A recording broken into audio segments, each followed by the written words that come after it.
अफगानिस्तान के चमत्कार ने सेमीफाइनल फंसाया, 2 जगह के लिए 3 टीमों को भिड़ाया। सेमीफाइनल का किसे मिलेगा टिकट? तो भाई साहब, चैंपियंस ट्रॉफी 2025 का जो रोमांच है अब वो लगातार बढ़ता जा रहा है। लीग मुकाबले खत्म होने वाले हैं और लीग मुकाबलों के बाद खेले जाएंगे 2 सेमीफाइनल मुकाबले, जिसमें आपको 2 अलग अलग ग्रुप से 4 टीमें नजर आएंगी।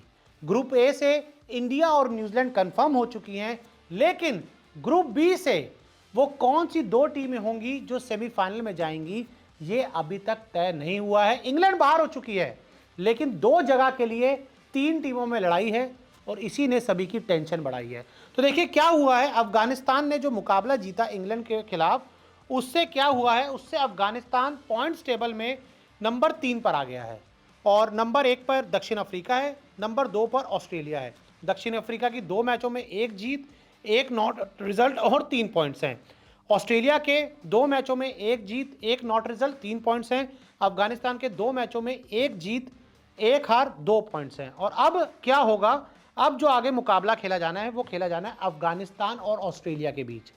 अगर अफगानिस्तान इस मुकाबले को जीत लेती है तो ऑस्ट्रेलिया पर खतरे के बादल मंडराएंगे, लेकिन अफगानिस्तान जो है वो क्वालिफाई कर जाएगी चैंपियंस ट्रॉफी के सेमीफाइनल के लिए, अगर अफगानिस्तान मैच जीतती है।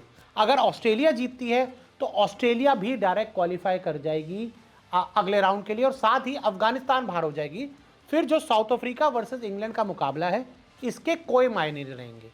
मुद्दा सिर्फ ये आएगा, एक मैच बहुत कुछ डिपेंड करने वाला है और वो मुकाबला है अफगानिस्तान और ऑस्ट्रेलिया के बीच। अफगानिस्तान और ऑस्ट्रेलिया के बीच में बड़ा सिंपल मुकाबला ये रहेगा कि अगर अफगानिस्तान इस मैच को जीत गई तो अफगानिस्तान सेमीफाइनल में डायरेक्ट क्वालिफाई कर जाएगी।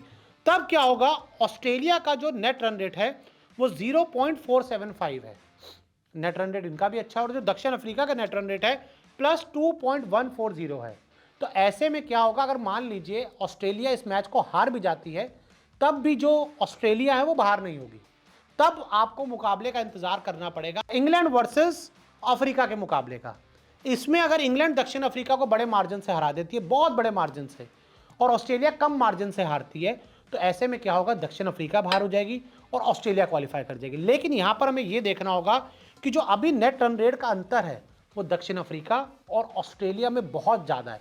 यानी कि आप ये मान के चलिए कि अगर ऑस्ट्रेलिया मैच हारती है तो वो डायरेक्ट बाहर हो जाएगी, मतलब ऑलमोस्ट बाहर हो जाएगी, अफगानिस्तान अंदर आ जाएगी, और फिर अगर दक्षिण अफ्रीका अपना मुकाबला हार भी जाती है तब भी वो क्वालिफाई करके आ सकती है सेमीफाइनल में। लेकिन उसके लिए उनको ज़्यादा अंतर से नहीं हारना होगा, कि मतलब बहुत बड़े अंतर से आप हार जाओगे तो आपकी दिक्कतें बढ़ जाएंगी। हालांकि ऐसा मुझे लग नहीं रहा कि इंग्लैंड का जिस तरह से परफॉर्मेंस रहा है उसको देखकर ये बिल्कुल नहीं लग रहा कि इंग्लैंड जो दक्षिण अफ्रीका को एक तो पहले हरा दे और फिर 100-150 रनों के अंतर से हरा दे, तो ऐसा नहीं होगा। यानी कि बहुत सिंपल है, अफगानिस्तान और ऑस्ट्रेलिया का मुकाबला जो है वो एक नॉकआउट टाइप का मैच है। अफगानिस्तान जीती, अफगानिस्तान अंदर, और अगर ऑस्ट्रेलिया हारी तो ऑस्ट्रेलिया बाहर। ऑस्ट्रेलिया जीती तो ऑस्ट्रेलिया अंदर, अफगानिस्तान हारी तो अफगानिस्तान तो डायरेक्ट बाहर हो जाएगी। फिर आपको साउथ अफ्रीका और इंग्लैंड का जो मुकाबला है उसका भी इंतजार नहीं करना पड़ेगा, क्योंकि अफगानिस्तान फिर 3 पॉइंट तक नहीं पहुंच पाएगी, जहां पर दक्षिण अफ्रीका पहले ही 3 पॉइंट के साथ खड़ी है। तो ऐसे में एक नॉकआउट मुकाबला खेला जाना है कल अफगानिस्तान वर्सेस ऑस्ट्रेलिया के बीच। इस मैच को जो जीतेगा वो सेमीफाइनल में आ जाएगा और इस मुकाबले को जो हारेगा वो सेमीफाइनल से बाहर हो जाएगा। और दक्षिण अफ्रीका मेरे हिसाब से वो तीसरी टीम है जो ऑलमोस्ट कंफर्म है चैंपियंस ट्रॉफी 2025 में जाने के। तो ऐसे में आपके हिसाब से आपको क्या लगता है, ग्रुप बी से कौन सी वो 2 टीमें होंगी जो सेमीफाइनल में आएंगी? हमें कमेंट करके ज़रूर बताएं।